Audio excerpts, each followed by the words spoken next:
50 साल पहले इस गांधी मैदान से नारा बुलंद हुआ था, भावी इतिहास हमारा है। आज फिर एक बार ये कहने के लिए हम यहां पहुंचे हैं, लोकतंत्र संविधान देश बचाने का नारा है, भावी इतिहास हमारा है। ये ऐलान करने के लिए हम यहां पहुंचे हैं। हम यह कहने के लिए आए हैं, पटना और दिल्ली की सरकारों से सिंहासन खाली करो, जनता आने लगी है। बिहार की जनता लड़ेगी, तानाशाही हारेगी। साथियों, देश में पिछले 10 साल से जो पार्टी पूरे हिंदुस्तान को तबाह कर रही है, बर्बाद कर रही है, उसके नाम में तो जनता है, भारतीय जनता पार्टी, लेकिन जनता से कोई लेना देना उसका नहीं है। उसका अगर लेना देना है तो सिर्फ और सिर्फ सत्ता, सत्ता के लालच, सत्ता के अहंकार उसके रग रग में है। उस पार्टी के, उस पार्टी का अगर कोई काम है तो वो काम है बुलडोजर से हिंदुस्तान के लोकतंत्र को, विपक्ष को, जनता को, उनके रोजी रोटी, जल जंगल जमीन के हक को, पूरे देश को, देश की अर्थव्यवस्था को रोक देना। मैं तो कहता हूं कि भारतीय जनता पार्टी को अपना चुनाव चिन्ह बदल करके उस कमल की जगह पर बुलडोजर रख लेना चाहिए। और हम ये ऐलान करने के लिए आए हैं, ये बुलडोजर राज नहीं चलेगा। बुलडोजर से आजादी के लिए आवाम की आवाज को बुलंद करने के लिए हम यहां आए हैं।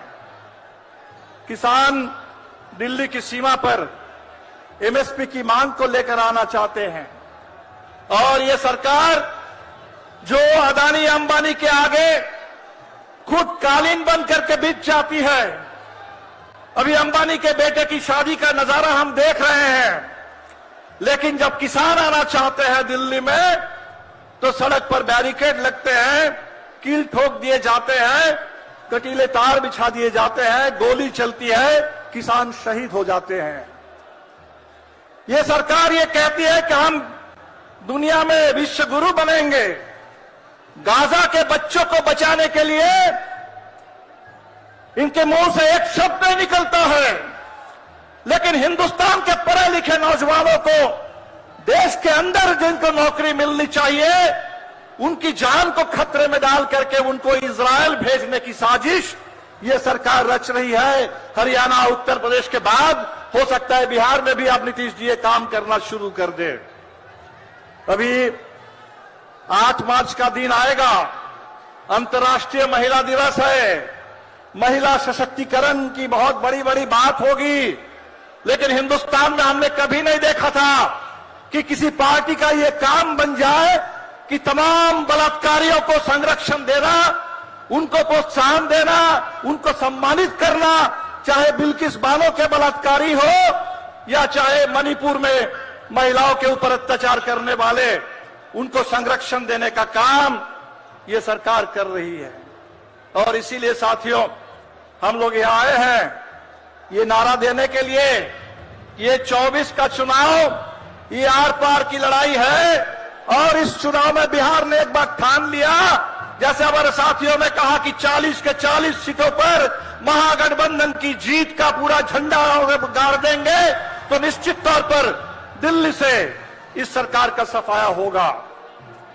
साथियों, बिहार में एक एजेंडा बन रहा था।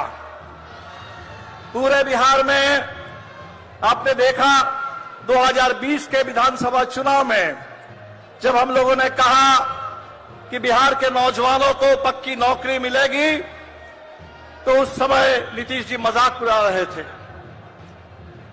लेकिन इस बार जब नीतीश जी इस तरफ आए थे कुछ समय के लिए, जब हम लोगों को मौका मिला, तो आपने देखा कि बिहार के अंदर न सिर्फ जातीय जनगणना हुई, बल्कि सामाजिक आर्थिक सर्वेक्षण हुआ, पूरे आरक्षण का विस्तार हुआ, पक्की नौकरी की मुहिम शुरू हुई और पूरे बिहार में बात यहां पहुंच गई कि नीतीश जी करीब 20 साल से विकास विकास विकास कह रहे हैं, लेकिन उस विकास के चिराग तले वहां गरीबी का घना अंधेरा है।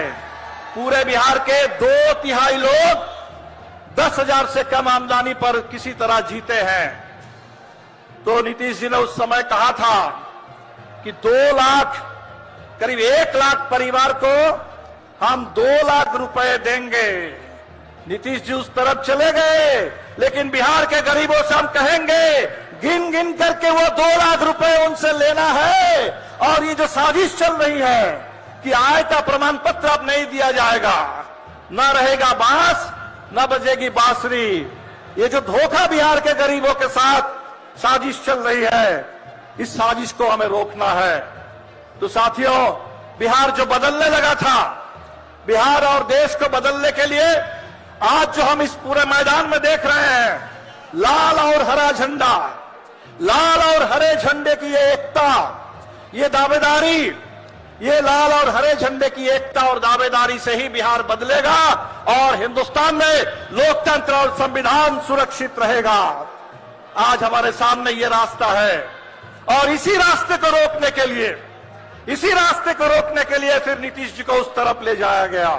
हमने तो देखा था सीबीआई का इस्तेमाल, हमने देखा था ईडी का इस्तेमाल, हमने देखा था इनकम टैक्स का इस्तेमाल। इस बार हमने देखा कि भारत रत्न का इस्तेमाल भी इस देश में राजनीति करने के लिए, सत्ता को साधने के लिए हो सकता है।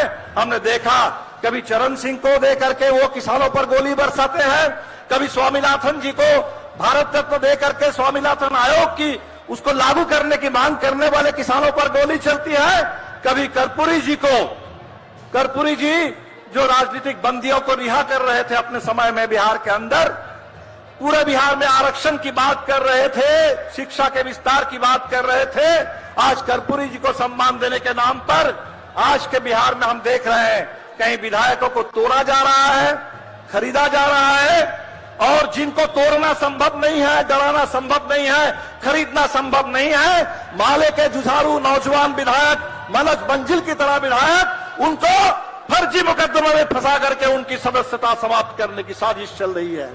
इस साजिश के खिलाफ पूरी एकता चाहिए, पूरा संघर्ष चाहिए।